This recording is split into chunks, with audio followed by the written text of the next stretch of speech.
नमस्कार साथियों, मेरा नाम चंद्रशेखर है और आप जुड़े हैं संस्कृति आईएएस के यूट्यूब चैनल से। तो चलिए सेशन की शुरुआत करें और देख लेते हैं आज के सेशन में कौन कौन से प्रश्न हैं। पहले प्रश्न की तरफ चलते हैं। पहला प्रश्न कह रहा है कि निम्नलिखित में से किस वित्तीय वर्ष से सरकारी व्यय के योजनागत एवं गैर योजनागत व्यय वर्गीकरण को समाप्त कर दिया गया। तो इस प्रश्न के हिसाब से आप देखेंगे सही आंसर है 2017-18 में इसे समाप्त कर दिया गया। लेकिन सवाल ये है कि ये जो समाप्त किया गया इसे किस रूप में वर्गीकृत किया गया। तो योजनागत व्यय और गैर योजनागत व्यय, जैसे पंचवर्षीय योजनाओं में किया गया व्यय योजनागत व्यय, इसको समाप्त तो किया गया लेकिन वर्गीकरण किया गया राजस्व व्यय और पूंजीगत व्यय के रूप में। यहाँ तक चीज़ें क्लियर हैं। पहला प्रश्न। आगे बढ़ें, दूसरे प्रश्न की तरफ देखें। तो इसमें जितने भी वक्र बताए गए हैं ये सभी वक्र महत्वपूर्ण हैं, एक एक करके समझ लेते हैं। कह रहा है कि निम्नलिखित में से कौन सा वक्र आर्थिक विकास एवं आय असमानता के मध्य संबंधों को दर्शाता है। तो एक एक करके सभी वक्र के बारे में बात कर लेते हैं, आप लोगों को खुद ही पता चल जाएगा कि सही आंसर क्या है। तो इसमें जो लारेंज वक्र दिया गया है, लारेंज वक्र दरअसल आय और संपत्ति के मध्य जो अंतर है उस अंतर को बताता है या वितरण को बताता है, आप ऐसे कह सकते हैं। अच्छा, जो लाफर वक्र है, लाफर वक्र बताता है कि टैक्स रेट और कर राजस्व की प्राप्तियों के मध्य अंतर क्या है। सरकार के पास विकल्प होता है कि टैक्स रेट को बढ़ा करके वह राजस्व प्राप्तियों को बढ़ा ले, लेकिन एक निश्चित मात्रा तक ही, ऐसे कह सकते हैं। आप लोगों ने टैक्स इलास्टिसिटी पढ़ा होगा। अगर सरकार एक निश्चित सीमा तक टैक्स बढ़ाती है तब तो ठीक है, तब उसके राजस्व प्राप्तियों में वृद्धि होगी। अगर सरकार ने बढ़ा करके 100% कर दिया तो 100% कर देगी या टैक्स रेट लगातार सरकार बढ़ाती जाएगी तो कर अपवंचन की संभावनाएं बढ़ जाएंगी, यानी कि कर की चोरी होने लगेगी, और कर की चोरी होगी तो सरकार का राजस्व कम हो जाएगा। तो ये बताता है कि टैक्स रेट और कर राजस्व के मध्य संबंध क्या है। ठीक है, कुजनेट्स, साइमन कुजनेट्स ने इसे दिया था। चूँकि साइमन कुजनेट्स ने दिया था तो उनके नाम पर ही इसका नाम पड़ गया, साइमन कुजनेट्स। तो ये बताते हैं कि जो आर्थिक विकास है, आर्थिक विकास और आय असमानता के मध्य संबंध क्या है। अब थोड़ी सी और बातें। उन्होंने कहा था कि जब अर्थव्यवस्था धीरे धीरे विकसित होती है तो आप देखेंगे तो कुछ ऐसे साइकिल बनेगा। शुरुआती दौर में आय असमानता अधिक होती है, जैसे आर्थिक विकास होगा आय असमानता बढ़ेगी, और जैसे जैसे अर्थव्यवस्था एक विकास को प्राप्त कर लेगी तो आय असमानता धीरे धीरे कम हो जाएगी। ठीक है, यहाँ पर बात कर लिया। जो फिलिप वक्र है या कर्व कह लीजिए, ये बताता है कि बेरोजगारी दर और उसके साथ साथ जो महंगाई है, इन दोनों में संबंध क्या है। एग्जाम्पल के तौर पर मान लेते हैं, महंगाई का मतलब है या इन्फ्लेशन का मतलब है डिमांड और सप्लाई के बीच में गैप, और डिमांड और सप्लाई के डिमांड और सप्लाई के बीच में गैप जितना अधिक बढ़ेगा, इसका मतलब है कि वस्तुओं और सेवाओं की कीमतें बढ़ेंगी। तो ये किस कारण से हो रहा है, चाहे आप मुद्रा की आपूर्ति बढ़ा दीजिए या डिमांड और सप्लाई के बीच में गैप बढ़ा दीजिए, दोनों एक ही बात है। एक ही बात का मतलब है दोनों में जो प्रभाव दिखेगा वो कीमतों में वृद्धि। ठीक है, तो कीमतों में वृद्धि इसलिए है क्योंकि डिमांड अधिक हो रही है, सप्लाई कम है। तो अब अगर सीमित और नियंत्रित मात्रा में मुद्रास्फीति है तो उसको नियंत्रित करने के लिए, उस समस्या का समाधान करने के लिए हमें प्रोडक्शन करना पड़ेगा, यानी कि प्रोडक्शन अधिक करना पड़ेगा। और यदि आप प्रोडक्शन अधिक कर रहे हैं ताकि हम सप्लाई साइड को मेंटेन कर सकें, सप्लाई साइड को बढ़ा सकें, और सप्लाई साइड को बढ़ा करके डिमांड और सप्लाई के बीच में गैप कम कर लें, ऐसी स्थिति में आपको प्रोडक्शन करना पड़ेगा। और प्रोडक्शन करेंगे तो उसके लिए आपको इन्वेस्ट करना पड़ेगा, और जब इन्वेस्ट करेंगे, प्रोडक्शन करेंगे तो लोगों को लगाना पड़ेगा ना उत्पादन करने के लिए। और यदि आपने लोगों को लगाया प्रोडक्शन करने के लिए, अर्थात अनएम्प्लॉयमेंट रेट कम हुआ, दूसरे शब्दों में बेरोजगारी की दर कम हुई, तो ये किसके मध्य संबंध को बताता है, ये बताता है कि बेरोजगारी और महंगाई के बीच संबंध क्या है। लेकिन ध्यान रखने वाली बात है कि अगर मुद्रास्फीति, महंगाई सीमित और नियंत्रित है तभी ये काम करेगा, अगर हाइपर इन्फ्लेशन की स्थिति हो तो ये काम नहीं करता है। तो सही आपका जो आंसर होगा कुजनेट्स। ठीक है, आगे बढ़िए, अगले प्रश्न को देखिए। कह रहा है कि निम्नलिखित में से किस अर्थशास्त्री ने शून्य आधारित बजट की संकल्पना प्रस्तुत की थी? तो सही इसका आंसर है पीटर पार्शर। अच्छा, नाम को लेकर के गड़बड़ी होती है कई बार, नाम को लेकर के प्रोनाउंसिएशन को लेकर के, उच्चारण को लेकर के गड़बड़ी होती है, तो ध्यान रखने वाली बात यह है कि शून्य आधारित बजट इन्होंने दिया था। और 1986 भारत में 86-87 की बात है। एक और महत्वपूर्ण बात, जो शून्य आधारित बजट है ये क्यों लाया जाता है? तो जैसे मान लीजिए किसी परियोजना के लिए हमने इस बजट में आवंटन कर दिया, अब उस परियोजना का दोबारा हम मूल्यांकन करेंगे, अगले बजट में मूल्यांकन करेंगे और उसका औचित्य सिद्ध करेंगे, और लगता है कि ये अभी इस परियोजना पर खर्च करना ठीक नहीं है, हमें दूसरी परियोजना पर खर्च करना चाहिए। जैसे कोविड-19 के दौरान हम इंफ्रास्ट्रक्चर पर जोर न दे करके हम हेल्थ इंफ्रास्ट्रक्चर पर जोर दे रहे हैं, तो उस पर हम खर्च करेंगे, न कि जो सड़क अवसंरचना है उस पर खर्च करेंगे। तो शून्य आधारित बजट पीटर पार्शर ने दिया था। ठीक है, आगे बढ़ें, अगले प्रश्न को देखें। निम्नलिखित में से कौन सा मुद्रास्फीति पर नियंत्रण हेतु राजकोषीय नीति के मांग पक्षी उपकरणों में शामिल नहीं है? तो यहाँ पर कह रहा है कि राजकोषीय नीति के, तो ध्यान रहे मुद्रास्फीति पर नियंत्रण के दो उपाय हैं। पहला उपाय है कि अब ये भी देखना पड़ेगा कि मांग आधारित मुद्रास्फीति है या लागत जनित मुद्रास्फीति। अब दोनों के संदर्भ में जब आप देखेंगे तो विस्तार से इसको समझने के लिए इसको एक प्रश्न के माध्यम से नहीं समझा जा सकता। फिलहाल इस प्रश्न के हिसाब से जो हमें समझना है उस पर बात कर लेते हैं। ये कह रहा है, अब थोड़ा सा एक बार आप ऑप्शन को देख लीजिए। राजकोषीय नीति किसकी है? सरकार की। मौद्रिक नीति आरबीआई, और मौद्रिक नीति के माध्यम से ब्याज दरों में कमी या वृद्धि किया जाता है, यानी कि लिक्विडिटी को कम या अधिक किया जाता है। कुल मिलाकर के मौद्रिक नीति के माध्यम से मुद्रा की तरलता को नियंत्रित किया जाता है।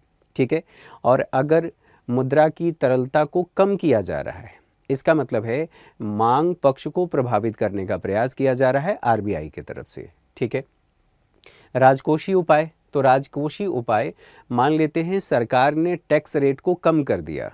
ठीक है, टैक्स रेट को कम कर दिया, और टैक्स रेट को कम करने का मतलब लिक्विडिटी बढ़ेगी, और अगर टैक्स रेट को बढ़ा दिया या फिर सार्वजनिक व्यय को, अगर टैक्स रेट को बढ़ाया यानी कि लिक्विडिटी कम होगी, आपको टैक्स अधिक देना पड़ेगा, और अगर सार्वजनिक व्यय को सरकार ने बढ़ा दिया तो इसका मतलब लिक्विडिटी बढ़ेगी। तो यहाँ पर कहा जा रहा है राजकोषीय नीति के मांग पक्षीय उपकरणों में शामिल नहीं है। मांग पक्षीय, तो ब्याज दर में वृद्धि, क्या ये मांग पक्ष में शामिल है?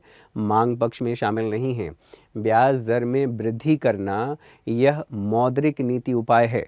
ठीक है, यानी कि कठोर मौद्रिक नीति का प्रयोग इसमें आरबीआई करती है, और कठोर मौद्रिक नीति का प्रयोग करके मुद्रा की तरलता को नियंत्रित करती है, यानी कि ब्याज दरों में वृद्धि करती है। तो ये राजकोषीय नहीं है, बल्कि ये मौद्रिक नीति है। सार्वजनिक व्यय में कमी करना, यह बिल्कुल सही है।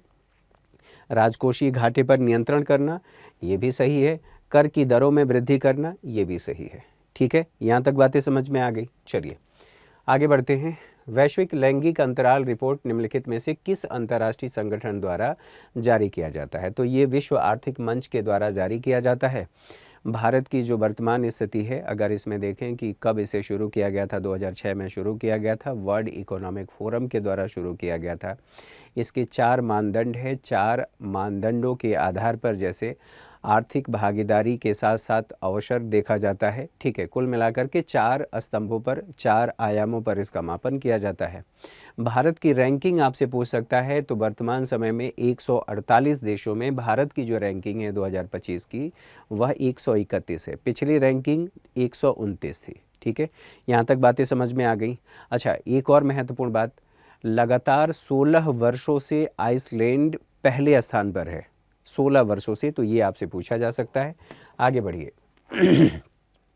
निम्नलिखित में से कौन से भारतीय रिजर्व बैंक के कार्य हैं? तो भारतीय रिजर्व बैंक के कार्यों में देखिए, पत्र मुद्रा का निर्गमन, बिल्कुल सही है, अर्थात कागजी मुद्रा को जारी करना, बिल्कुल सही बात है।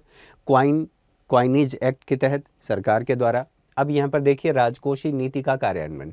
राजकोषीय नीति सरकार की होती है, ये आरबीआई की नहीं है। और ये कह रहा है विदेशी मुद्रा भंडार का प्रबंधन, बिल्कुल आरबीआई करती है, उसकी संरक्षक है, उसका संरक्षक है विदेशी मुद्रा भंडार का संरक्षक। अच्छा, तरलता समायोजन लिक्विडिटी एडजस्टमेंट का कार्य कौन करता है? तो ये आरबीआई ही करती है। मौद्रिक नीति वाले उसी लेक्चर में मैंने इसको विस्तार से बताया था कि कैसे तरलता समायोजन किया जाता है, लिक्विडिटी एडजस्टमेंट फैसिलिटी। ठीक है, तो इस हिसाब से केवल 2 को छोड़ करके बाकी आपके सही हैं।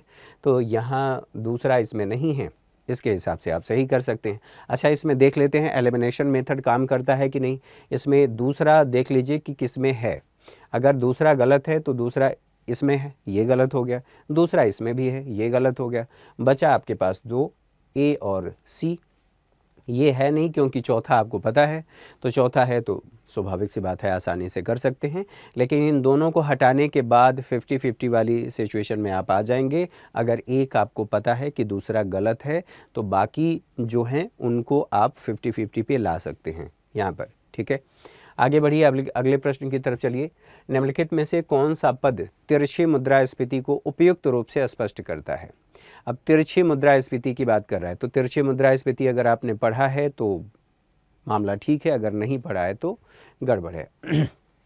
देखिए, मजदूरी की दरों में वृद्धि से उत्पन्न मुद्रास्फीति, तो जो मजदूरी आपकी बढ़ी है, मान लेते हैं आपका वेतन बढ़ गया, ऐसे समझ लीजिए, मजदूरी थोड़ा सा है ना, आपका वेतन बढ़ गया, वेतन बढ़ा यानी कि आपके हाथ में लिक्विडिटी है, आपके हाथ में मुद्रा है, और अब आप उस मुद्रा का प्रयोग करेंगे, यानी कि वस्तुओं को खरीदेंगे, सेवाओं को खरीदेंगे। आपको लग रहा है कि मुझे टीवी चाहिए, आपको लग रहा है मुझे गाड़ी चाहिए, तो आप गाड़ी की डिमांड करेंगे।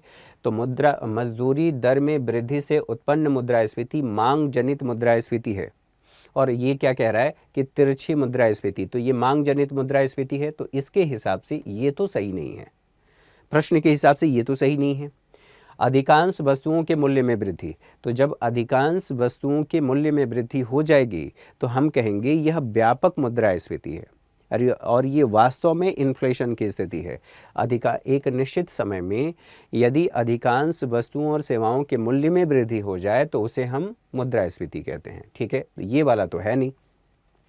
वस्तुओं के एक छोटे समूह में मूल्य वृद्धि, तो बस कुछ वस्तुओं के, मान लीजिए फूड, खाद्यान्न वस्तुएं या इलेक्ट्रॉनिक वस्तुएं, कुछ वस्तुओं के मूल्य में अगर वृद्धि हो जाए तो यहाँ पर वस्तुओं की एक छोटे समूह में मूल्य वृद्धि, तो इसको हम कहते हैं तिरछी मुद्रास्फीति। यहाँ तक चीज़ें ठीक है, और तिरछी मुद्रास्फीति। अच्छा, डी ऑप्शन को देख लेते हैं।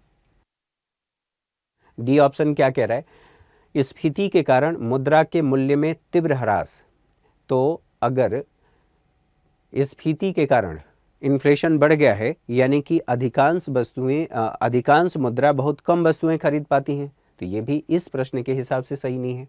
सही आंसर कौन सा होगा? अब यहाँ पर देख लीजिए, ये प्रश्न जो पूछ रहा है, सी आपका सही आंसर होगा। आगे बढ़िए, अगले प्रश्न को देखें।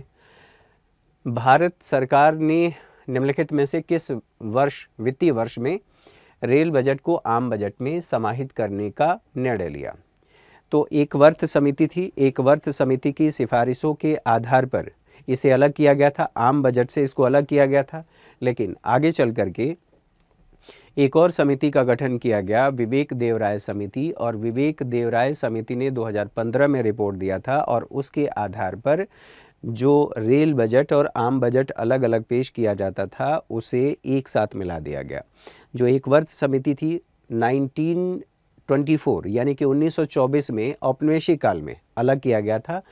बाद में आगे चल करके 2017-18 की बात है, 2017-18 में इसे आम बजट के साथ मिला दिया गया। ठीक है, आगे बढ़िए, अगले प्रश्न को देखें। अंतर्राष्ट्रीय व्यापार में किसी देश के भागीदार न होने पर भी यदि उसकी मुद्रा का उपयोग भुगतान में किया जाए तो उस मुद्रा को निम्नलिखित में से क्या कहा जाएगा? ठीक है, मान लेते हैं, अब ये कह रहा है, एक एक ऑप्शन पर विचार करेंगे। अंतर्राष्ट्रीय व्यापार में किसी देश के भागीदार न होने पर भी यदि उसकी मुद्रा का उपयोग किया जाए, किसमें? अंतर्राष्ट्रीय व्यापार में, तो उस मुद्रा को निम्नलिखित में से क्या कहेंगे? सबसे पहले, अगर आप लोगों ने मनी सप्लाई पढ़ा है तो मनी सप्लाई वाले हिस्से में ये आ गया होगा, मैं मान करके चल रहा हूँ आप लोगों ने पढ़ा है। फिएट मनी का मतलब होता है जिसे स्वीकार करना, जिस मुद्रा को स्वीकार करना बाध्यकारी हो, आप मना नहीं कर सकते, तो फिएट मनी उसको कहते हैं। अब ये कह रहा है वेकल मुद्रा, तो ये जो आपका प्रश्न है ना, उस प्रश्न के हिसाब से ये वाहक मुद्रा के रूप में उसे जाना जाता है। अच्छा, वाणिज्यिक मुद्रा, जो वाणिज्यिक बैंक या कॉमर्शियल बैंक ऋण लेने देने के लिए या जमा स्वीकार करने या ऋण देने के लिए जिस मुद्रा का प्रयोग करते हैं, जैसे आज के समय में, तो उसको कहते हैं वाणिज्यिक मुद्रा। ठीक है। और देखिए, प्रत्ययी मुद्रा, जिसे फिड्यूसरी मनी कहते हैं, इंग्लिश में भी दिया गया है फिड्यूसरी मनी। फिड्यूसरी मनी यानी कि यह जारी करने वाली संस्था के विश्वास पर चलती है। जारी करने वाली संस्था, तो हमारे देश में जो संस्था है केंद्रीय बैंक आरबीआई, आरबीआई ने मुद्रा को जारी किया है और उसी के विश्वास पर ये मुद्रा चल रही है, तो इसको कहते हैं फिड्यूसरी मनी। ठीक है, तो सही आंसर इसका बी है। आगे बढ़ते हैं, अगले प्रश्न को देखें। निम्नलिखित में से किस अर्थशास्त्री ने भारत के लिए सर्वप्रथम वैज्ञानिक आधार पर राष्ट्रीय आय का आकलन प्रस्तुत किया था? सही आंसर है VKRB राव ने प्रस्तुत किया था। तो आज के सेशन में मेरे साथ इतना ही। अगली क्लास में मुलाकात होगी, तब तक के लिए नमस्कार, ढेर सारी शुभकामनाएं।